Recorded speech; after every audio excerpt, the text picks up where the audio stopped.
शांति।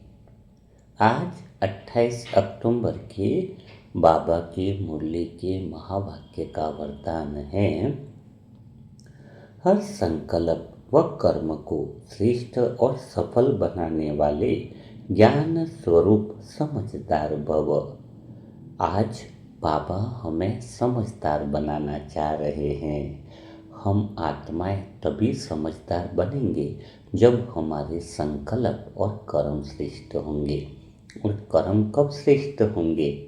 जब हमें कर्मों की गति का रहस्य पता होगा। कौन से कर्म हमारे पाप कर्म हैं, कौन से पुण्य कर्म हैं। अगर हमें कर्मों की सही नॉलेज होगी तो फिर हमारे कर्म श्रेष्ठ बन जाएंगे और हम आत्माएं समझदार बन जाएंगे। तो बाबा की पूरे दिल से और पूरी मुरली का जो भाव है वह है, आप सभी आत्माओं को बाबा आज पूरे दिन के लिए समझदार बनाना चाह रहे हैं। तो क्या आप आत्माएं अपने दिल से पूछो, क्या आप आत्माएं समझदार बनने के लिए तैयार हो? अगर वास्तव में आप आत्माएं तैयार हो तो एकांत में बैठे जाओ, साइलेंस में बैठकर बाबा के द्वारा बताई हुई विधि को दिल में उतार दो। तो आप आत्माएं आज पूरे दिन के लिए समझदार बनने से रुके हुए काम भी स्वतः ही होने लगेंगे। तो बिना देरी किए हम शुरुआत करते हैं कि बाबा कैसे हमें कर्मों की गति के बारे में समझाकर समझदार बनाते हैं। मीठे बच्चे, आज मैं तुम्हें कर्म की वह गुह्य गति समझाने आया हूँ जो युगों से आत्माओं के लिए रहस्य बनी रही है। कर्म, अकर्म और विकर्म, यह तीनों जो शब्द हैं वह साधारण शब्द नहीं है, आत्मा की भाग्य की रेखा खींचते हैं। जब आत्मा शुद्ध होती है, सत्युग में शरीर भी पवित्र होता है, तब हर कर्म अकर्म बन जाता है। अकर्म अर्थात क्या? जहाँ पर कोई कर्म आपका बंधन न बने। सत्युग में कोई भी कर्म आपका बंधन नहीं बनता है, तभी तो वह अकर्म कहलाता है, क्योंकि वहाँ पर मन भी पवित्र है और शरीर भी पवित्र है। लेकिन जब आत्मा पतित हो जाती है, देहभान में आ जाती है, तब यहाँ पर विकर्म का खेल भी चालू होता है और कर्म का भी खेल चालू होता है, सदकर्म का खेल भी चालू होता है। अर्थात जो अशुद्ध मैं के केंद्र से किए हुए कर्म हैं, अहंकार के केंद्र से किए हुए जो भी कर्म हैं, वह सारे कर्म विकर्म कहलाते हैं। और जो कर्म शुद्ध मन के केंद्र से किए जाते हैं, वो सारे कर्म जो है वो सुकर्म, पुण्य कर्म, निष्काम कर्म कहलाते हैं। अहंकार के केंद्र से रहकर अगर आपने बहुत अच्छे कपड़े का दान देने का काम किया, सेंटरों में सेवाएं की या फिर किसी गरीब की मदद की, लेकिन आपने अहंकार के केंद्र से रहकर कर्म किए हैं, तो वह पूरी तरीके से आपके सत्कर्म नहीं गिने जाएंगे, है ना। सत्कर्म तो वही होंगे जो शुद्ध मन के केंद्र से होते हैं, क्योंकि अहंकार के केंद्र से जितना भी पुण्य करोगे वहाँ पर तो मैंपन और बढ़ जाता है। मैंने किया, मैं नहीं होता तो और कौन करता, मैं ही तो हूँ जो सबसे ज़्यादा दान देता हूँ, है ना। तो वो आपको चेक करना होता है कि आप जो है वो कौन से केंद्र से कर्म कर रहे हो। अहंकार के केंद्र से किए हुए कर्म अंत में विकर्म ही बनते हैं, क्योंकि उसमें तो अहंकार बढ़ता जाता है। तो शुद्ध मन का केंद्र अपनाना है। और कर्म के बिना तो कोई आत्मा रह ही नहीं पाती है। कोई आत्मा यह तो नहीं कह सकती है ना कि मैं तो ज्ञान के अंदर हूँ, ज्ञान आ गया, साइलेंस में बैठता हूँ तो मैं कर्म नहीं करूँगा। अरे आप श्वास ले रहे हो वो भी तो कर्म है, आप खाना खा रहे हो वो भी तो कर्म है ना। तो कर्म से तो कोई आत्मा मुक्त हो नहीं सकती है। बस खाली ध्यान क्या रखना है कि कर्म जो है वह से सेंटर बिंदु से किया जाए, शुद्ध मन के केंद्र से किया जाए, तो वह कर्म तुम्हारे लिए भाग्य बन जाता है, श्रेष्ठ सेवा बन जाता है। और जहाँ देहभान का आकर्षण हो, देह के केंद्र से किया हुआ कर्म परेशानी और तकलीफों का कारण बन जाता है। पर आत्मा की सबसे बड़ी भूल ही तो यही है कि वह सोचती है कि मैं तो एकांत में शांति में ही बैठी रहूं, कोई कर्म से ऊपर कर्म ही न करूं। तो बाबा यह नहीं सिखाते हैं। बाबा तो यह सिखाते हैं कि संसार में रहते हुए निष्काम कर्म करना है।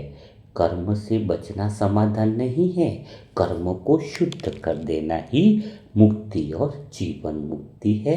यही समझदार बनना है। तो बच्चे, जब तुम सही कर्म करते हो तो तुम अपनी स्थिति को ऊंचा उठाते हो, पर जब तुम उलझन या मोह में कर्म करते हो तो तुम्हारी स्थिति नीचे गिरती है। कर्म की यही गति है। हर क्षण तुम्हारा एक एक संकल्प तुम्हारे भविष्य का आधार बनता है। इसीलिए मैं बार बार कहता हूँ, सावधान रहो, तुम्हारा हर विचार भी कर्म है। अब समझो, सही कर्म वह है जो बाबा की याद में शुद्ध मन के केंद्र से किया जाए, जिसमें मैं का भाव न हो, केवल हम का अनुभव हो कि मैं और बाबा मिलकर यह काम कर रहे हैं। जहाँ तुम्हें लगे कि मैं कर रहा हूँ, वहीं विकर्म बनना चालू हो जाते हैं और फिर वह कर्म आपका बंधन बनते हैं। अब आपको अनुभव होगा कि बाबा के माध्यम से अगर हो रहा है तो वहाँ से आपका बंधन नहीं, मुक्ति आरंभ हो जाती है। यही तो है समझदारी। तो आज पूरा दिन क्या चेक करना है, हर कार्य से पहले मन में यह स्मृति लाओ कि बाबा, मैं आत्मा और आप मिलकर यह काम करने वाले हैं। बाबा के आदेश पर मैं आत्मा कर्म कर रही हूँ। फिर चाहे वो कार्य बहुत साधारण क्यों न हो, चाहे बर्तन धोने का काम क्यों न हो, लेकिन वह कर्म तुम्हें ऊंचा उठा देगा। क्योंकि कर्म कोई शत्रु नहीं है, कर्म ही तो वह पुल है जो तुम्हें परम धाम से जोड़ता है। बस उस कर्म को सही दिशा देने की ज़रूरत है। तुम्हारे हर कर्म में बाबा की उपस्थिति होगी तो वह कर्म तपस्या बन जाता है। और सच्चा योग भी वही है जहाँ कर्म ही योग बन जाता है, जहाँ हर कार्य में बाबा की सुगंध आने लगती है। लेकिन एक बात और है कि सही कर्म का चयन कैसे किया जाए।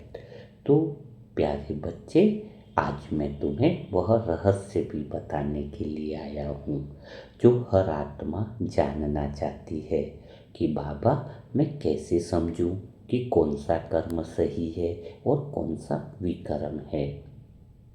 तो प्यारे बच्चे, संसार तुम्हें हमेशा दो रास्ते ही दिखाता है। एक तो सुख का रास्ता दिखाता है और दूसरा दुख का रास्ता दिखाता है। एक लाभ का रास्ता दिखाता है, दूसरा हानि का दिखाता है। पर बाबा तो तुम्हें तीसरा रास्ता दिखाने के लिए आए हैं और वह तीसरा रास्ता ही आज पूरा दिन यूज़ करना है। दुनिया वाले के द्वारा बताए हुए सुख का रास्ता हो चाहे दुख का रास्ता हो, चाहे लाभ का हो चाहे हानि का हो, वह सब रास्ते तुम्हें परेशानियों में ही गिराएंगे। तो बाबा तुम्हें तीसरा रास्ता कौन से बताते हैं? समभाव का रास्ता, हर चीज को समान स्थिति में रहने वाला रास्ता, सुख दुख से पार की आनंद की स्थिति वाला रास्ता, जन्म मृत्यु से पार सदा आत्मिक स्थिति में रहने वाला रास्ता। उस स्थिति में आप आत्मा न तो सुख में डोलती हो और न दुख में गिरती हो, सदा एक जैसी रहती हो। बाबा कहते हैं ना, यह दो आंखें तुम्हें विविधता दिखाती हैं। इन दो आंखों से तुम्हें हमेशा अलग अलग ही दिखाई देगा, कभी सुख कभी दुख, कभी लाभ कभी हानि। तो यह दो जो आंखें कर्मेंद्रियों की है, वह तुम्हें परेशानी में ही डालेंगी।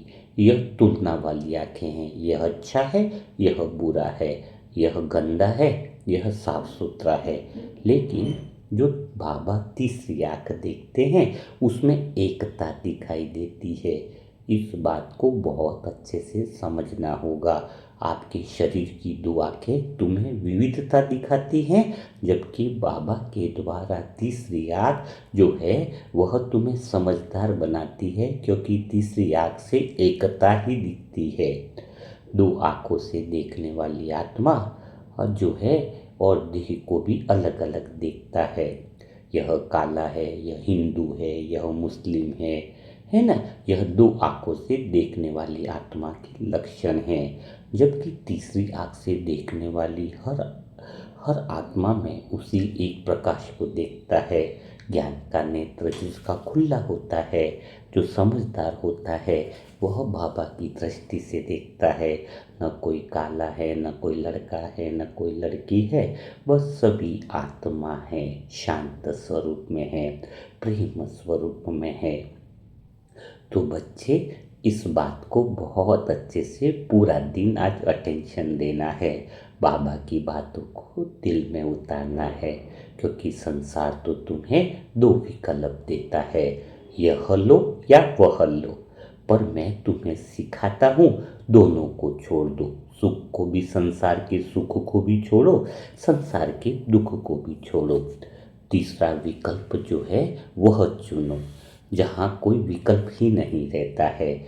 तीसरे विकल्प में एक ही विकल्प रहता है, जहाँ आत्मा समता में स्थित हो जाती है। उदाहरण के लिए, जब तुमसे पूछा जाए कि क्या मैं यह करूं या वह करूं, तो अंदर से आवाज़ उठे कि मैं तो वही करूँगा जो आत्मा के लिए कल्याणकारी हो, जो बाबा को प्रिय हो। वह है तीसरी आंख की दृष्टि से देखना, अर्थात समझदार बनने के लक्षण है तीसरी आंख की दृष्टि होना। जब आपका तीसरा विकल्प सक्रिय होता है, तब तुम्हारे कर्म अब प्रतिक्रिया से नहीं, प्रेरणा से जन्म लेते हैं। फिर तुम संसार से नहीं, स्वयं से संचालित होते हैं। क्योंकि संसार तो दो विकल्प में तुम्हें उलझा करके रखता है, यह कर लूँ या वह कर लूँ, यह गाड़ी लो या वह गाड़ी लो।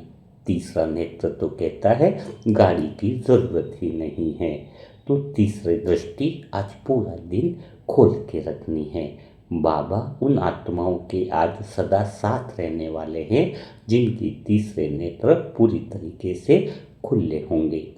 तीसरा नेत्र खुलने का अर्थ यही है कि तीसरा विकल्प सक्रिय होना चाहिए। तुम्हारे निर्णय अब परिस्थितियों से नहीं, तुम्हारी स्थिति से निकलने चाहिए। अच्छा, याद रखो, दो आंखें तुम्हें द्वंद्व देती है, यानी द्वंद्व में उलझा देती है।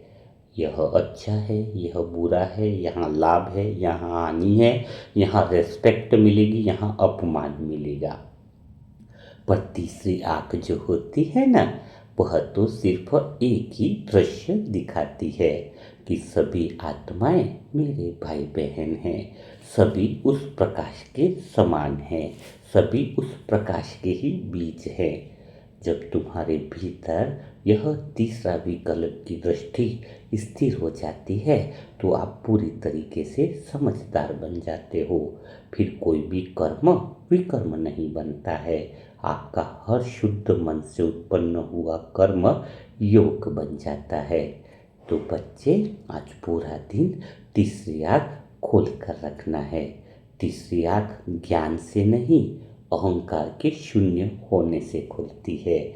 जब तुम्हारा अहंकार, मैंपन का भाव बिल्कुल मिटने लगता है, मैं भीतर से समाप्त होने लगता है, तब अंदर से हम का प्रकाश जागता है। वही है ज्ञान का नेत्र, वही है सच्चे अर्थों में समझदार बनना। मैं मिट जाए, हम जो है वो जाग जाए। आज पूरे दिन अपने आप से यह प्रश्न पूछना है, क्या मैं दो आंखों से देख रहा हूँ या तीसरी आंख से देख रहा हूँ? क्या मैं विकल्पों में उलझा हुआ हूँ या संभव में स्थित हूँ? जितनी बार आप तीसरी दृष्टि से निर्णय लोगे ना, उतनी बार आपके कर्म अकर्म बनते जाएंगे, आपके हिसाब किताब समाप्त होते जाएंगे। अगर कोई आत्मा एक दिन भी तीसरी आंख से जीवन जी करके देखे तो उसके कई सारे हिसाब किताब मिनटों में समाप्त हो जाते हैं, विकल्प मिटने लगते हैं। अंदर से समता की अनुभूति, समभाव की अनुभूति, भगवान के प्रेम की गहराई और आती जाती है। तो प्यारे बच्चे, तीसरी आंख का अर्थ है सत्य को देखना नहीं, स्वयं ही सत्य बन जाना। तो बाबा कितना प्यार से आपको समझाते हैं ताकि आप जो है वह जल्दी से अपनी तीसरी आंख खोल दे। लेकिन तीसरी आंख का समभाव दृष्टि होना, उसमें भी कुछ रहस्य है। इन रहस्य को भी मैं तुम्हें अच्छे से समझाना भी चाहता हूँ, क्योंकि दो आंखें तो तुम्हें बताया ही है कि हमेशा विकल्पों में उलझाती है कि अच्छा बुरा, सुख दुख, लाभ हानि, यह करो वह न करो, और तीसरी आंख कोई विकल्प नहीं देती है। पर जब तुम कहते हो ना कि मुझे समझ नहीं आता है कि कौन सा कर्म सही है और कौन सा गलत है, यह उलझन क्यों आती है, यही बात समझने की है। यह उलझन इसलिए आती है क्योंकि तुम दो आंखों से देख रहे होते हो। जब तुम दो आंखों से देखते हो तो हमेशा कंफ्यूजन में रहते हो, पर जब तीसरी आंख खुली हुई रहती है तो वही दृष्टि संभाव की बन जाती है। फिर आत्मा किसी निर्णय में नहीं रहती है, केवल स्थिरता में रहती है, क्योंकि तीसरी आंख वाली आत्मा को कभी निर्णय लेने की जरूरत ही नहीं पड़ती है। दो आंखें तुम्हें उलझाती हैं, दो आंखें तुम्हें सापेक्ष सत्य दिखाती हैं।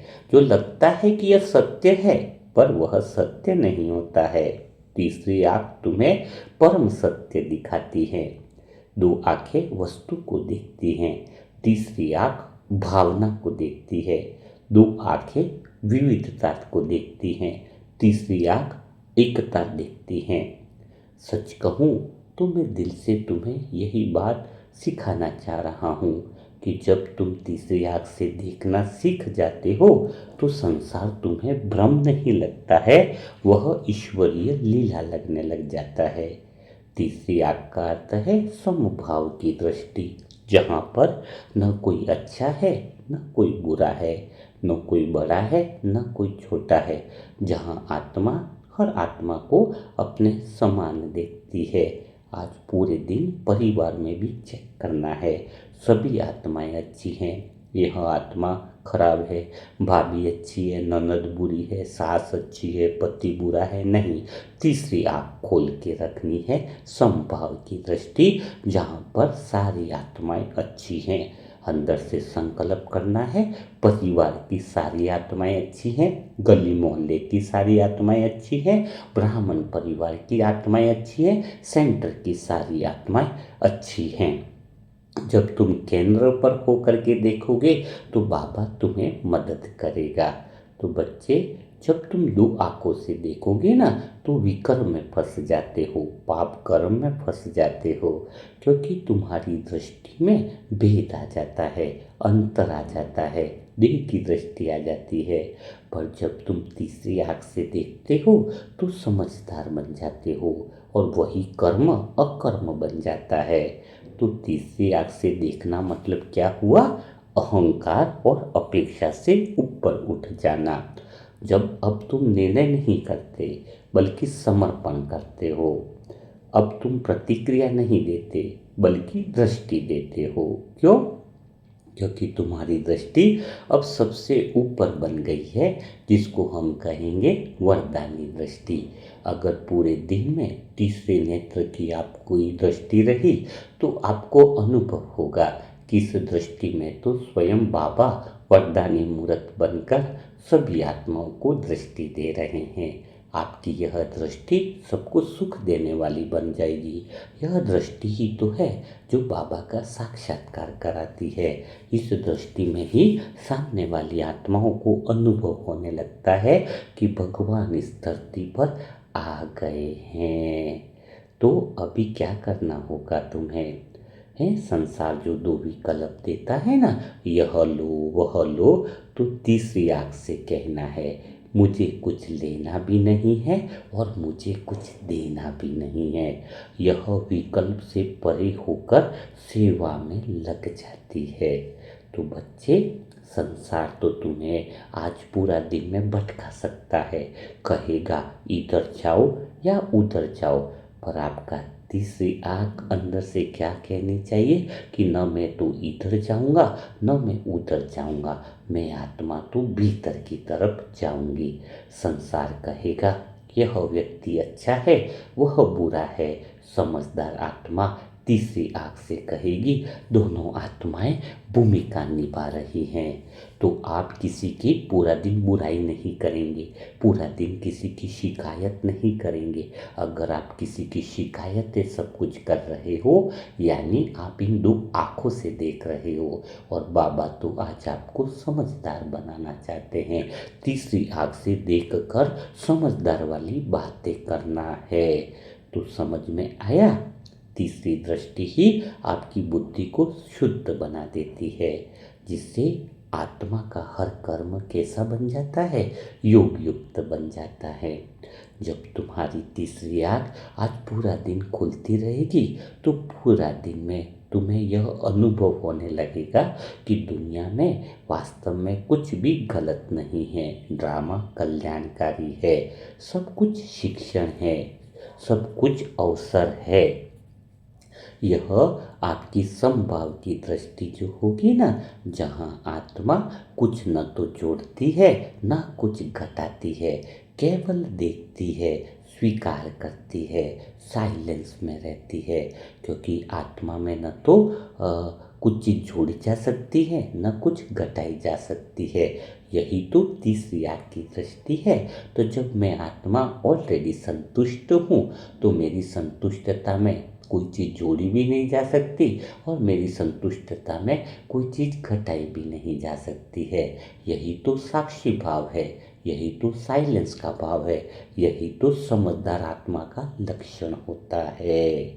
तो बच्चे, क्या मेरी बातें आपको समझ में आ रही है? आपको सारी बातें दिल में अनुभव हो रही है? क्योंकि तीसरी आँख को खोलने का अर्थ वास्तव में कोई चमत्कार नहीं है। यह तो तुम्हारे देखने के दृष्टिकोण का रूपांतरण है। तुम्हारा भाव बदल जाता है, जहाँ देखने वाला भी बदल जाता है और देखने की दृष्टि भी बदल जाती है। तो अब क्या करना है? तीसरी आँख से देखना आप आत्माओं को आ गया होगा। आज पूरा दिन तीसरी आँख से देखने पर क्या होगा? बाबा तुम्हारे साथ रहेगा, बाबा तुम्हारे अंदर स्थिरता की शक्ति भरेगा, शांति की शक्ति भरेगा। आपके हृदय में वह प्रेम और करुणा भाव उतरने लगेगा। फिर आपको पूरा दिन को निर्णय नहीं करना पड़ेगा, बाबा तुम्हारे माध्यम से कार्य करेंगे। बाप दादा का वायदा है। तो पूरा दिन बाबा की बातों को दिल से उतार कर तीसरी आँख से देखने का प्रयास करना है। यही तो तीसरी आँख का रहस्य है ना, कि जहाँ ज्ञान, दृष्टि और कर्म तीनों एक हो जाते हैं। ज्ञान, दृष्टि और कर्म तीनों एक हो जाते हैं, अर्थात क्या हुआ इसका अर्थ? जहाँ आत्मा अब देखने वाली नहीं बल्कि समझने वाली बन जाती है, और जब आत्मा देखने वाली नहीं समझने वाली बनती है तो वह आत्मा फिर क्या कहलाएगी? समझदार भव। तो आप समझदार भव बनने वाले हो ना, अंदर से अनुभव होता है ना। क्योंकि अब यही दृष्टि जो है वो तुम्हें क्या दिखाएगी? सभी आत्माओं को समभाव में दिखाएगी, जहाँ सब आत्माएं एक ही प्रकाश बन जाती हैं, बाबा के समान अचल और निर्मल और निडर बन जाती हैं। आप दिन भर मेरा बाबा तो कहते हो, लेकिन मेरे बाबा यानी क्या हुआ? इसका अर्थ क्या आपका प्रेम वास्तविक है? क्योंकि समझदार आत्मा तो सच्चा प्रेम करती है। सच्चा प्रेम का अर्थ क्या है? मैं आपको सच्चे प्रेम का अर्थ भी समझा देता हूँ। वह प्रेम जो केवल शब्दों में नहीं रहता है, सच्चे दिल से आत्मा के समर्पण में जीवित रहता है। बच्चे, कई सारी आत्माएं कहती हैं मेरा बाबा, और मैं मुस्कुराता भी हूँ। यह सुनकर मुझे आनंद भी आ जाता है, पर मैं जानता हूँ कि अभी उस वाक्य में मेरा बहुत बड़ा है और बाबा बहुत छोटा है। जब आप कहते हो ना कि मेरा बाबा है, तब तक आत्मा का केंद्र अभी भी मेरा पर ही टिका है। वह चाहती है कि बाबा उसके घर की रक्षा करे, बाबा उसका व्यवसाय ठीक चला दे, बाबा उसके रिश्ते सुलझा दे, बाबा उसके मन की इच्छाएं पूर्ण कर दे। तो मेरा बाबा में मेरा शब्द आपका बहुत बड़ा है, उसका भाव कहीं और जुड़ा हुआ है। तो बच्चे, यह प्रेम तो नहीं हुआ ना, पर वह प्रेम जो लेने से जुड़ा होता है वह प्रेम नहीं है, देने से जुड़ा होना चाहिए। तो सच्चा प्रेम क्या हुआ? सच्चा प्रेम तब होता है जब आत्मा क्या कहे? बाबा अब मेरे हो नहीं कहे। सच्चे दिला वाली आत्मा, समझदार आत्मा क्या कहती है? बाबा आप मेरे नहीं, बाबा अब मैं तेरी हूँ। बाबा अब मैं तेरी हूँ का अर्थ क्या हुआ? कि यह संसार मेरा नहीं है, यह घर मेरा नहीं है, ये रिश्ते मेरे नहीं है, यह परिवार भी मेरा नहीं है, सब कुछ मेरा नहीं है, सब कुछ तेरा ही है। जब मैं आत्मा तेरी हो गई तो भला मेरा कैसे रह सकता है? जब यह भाव दिल से जागता है। कौन सा भाव जागता है? कि मैं तेरा हूँ बाबा। तो आत्मा अपना घर, अपना नाम, अपनी पहचान सब समर्पित कर देती है। फिर उसे कोई मांग नहीं रहती है, कोई शिकायत नहीं रहती है, कोई प्रश्न नहीं रहता है। उसी क्षण बाबा आपको दिल से कहते हैं, बच्चे अब तू सच्चे अर्थों में मेरा बन गया है। तो बच्चे, मेरा बाबा बोलना गलत नहीं है, पर पहले यह अनुभव बहुत ज़्यादा ज़रूरी है कि तू पहले मेरा हुआ है या नहीं। क्योंकि जब तक आत्मा स्वयं को नहीं समर्पित करती है, तब तक मेरा बाबा केवल एक भावनात्मक पुकार रह जाता है। तो समर्पण का अर्थ क्या हुआ? जहाँ कोई आरक्षण न बचे, जहाँ आत्मा यह न सोचे कि मैं यह करूँगा तो बाबा प्रसन्न होंगे, बल्कि यह सोचे अब जो कुछ भी होगा वह बाबा ही करेंगे। बच्चे, समर्पण त्याग नहीं है, यह तो संपूर्ण स्वीकार है। यह वह अवस्था है जहाँ आत्मा यह नहीं कहती है कि बाबा मेरे घर आओ।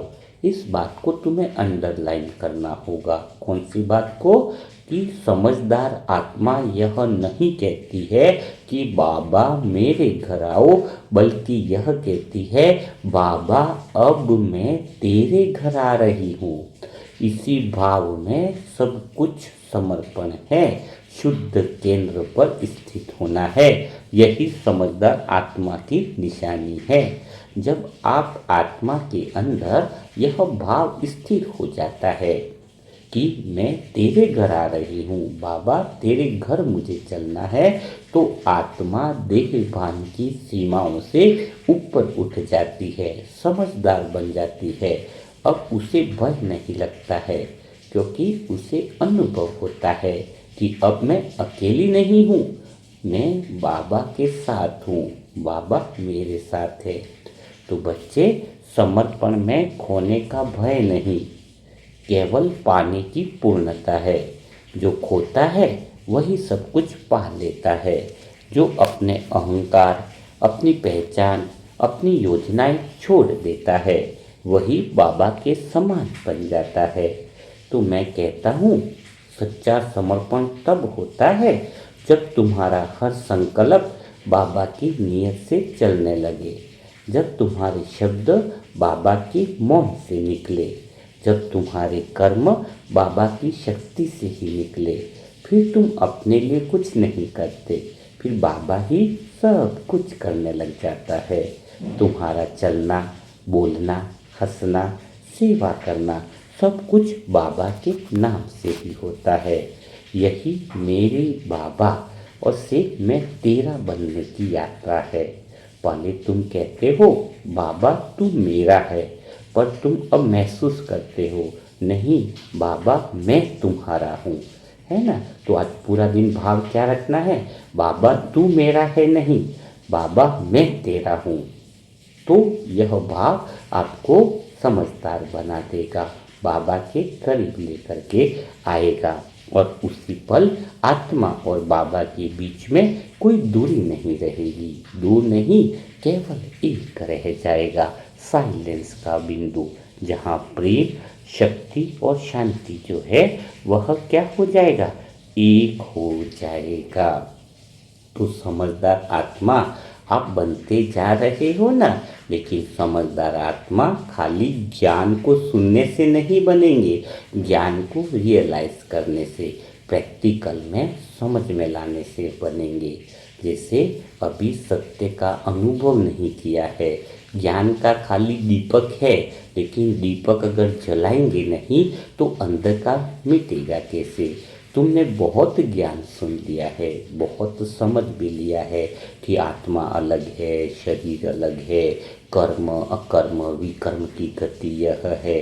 पर जब तक इस ज्ञान का अनुभव ही नहीं बनेंगे तो यह सिर्फ शब्द बनते रह जाएंगे, और शब्द की दीवार तो और ज़्यादा गहरी होती है। ज्ञान दीपक के समान है, पर जब तक वह जलेगा नहीं तो घर में तो अंधेरा बना रहेगा ना। तुमने दीपक की तस्वीर सजाई है, परंतु ज्योति कहाँ जलाई है। तो बच्चे, यह सत्य कोई जानकारी नहीं है, वह तो प्रकाश की अनुभूति है। तुम सत्य को पढ़ नहीं सकते, सत्य को केवल हो सकते हो अनुभव में लाकर। सत्य वही क्षण है जब आत्मा साइलेंस में उतरती है और भीतर का अंधकार स्वयं ही बुझ जाता है। तो आज बाबा ने जो पूरे दिन में बातें सुनाई है, वह ज्ञान तुम्हें अनुभव में बदलना होगा। शुद्ध मन के केंद्र पर रहकर शुद्ध कर्म करने होंगे, तो आत्मा के भीतर वह शक्ति प्रकट होने लगेगी। वह ज्योति जो न तो शब्दों से आती है न तर्क से आती है, उस शक्ति में बाबा स्वयं उपस्थित होकर तुम्हें वह साइलेंस की अपार शक्ति का अनुभव कराते हैं। तो ज्ञान को सुनना नहीं है, आज पूरा दिन प्रैक्टिकल में लाना होगा। क्योंकि जब तुम सत्य का अनुभव करते हो तो तुम्हें पता चलता है कि सत्य किसी और का नहीं, स्वयं तुम्हारा स्वरूप है। तुम्हें कुछ नया नहीं मिला है, तुमने केवल खुद को देखा है। जैसे धूल हटते ही दर्पण स्वयं चमक उठे। सत्य का अनुभव तब होता है जब आत्मा की बुद्धि निर्विकल्प हो जाती है, जहाँ न विचार है, न तुलना है, न निर्णय है, न विरोध है, केवल साइलेंस है। उस साइलेंस में बाबा की उपस्थिति प्रत्यक्ष अनुभव होने लगती है। कई आत्माएं पूछती हैं, बाबा हमें सत्य का अनुभव क्यों नहीं होता है। तो मैं कहता हूँ, क्योंकि तुम सत्य को सोचते हो, जीते नहीं हो। सत्य को समझने के लिए बुद्धि चाहिए, पर सत्य को होने के लिए, अनुभव होने के लिए साइलेंस चाहिए, मौन चाहिए।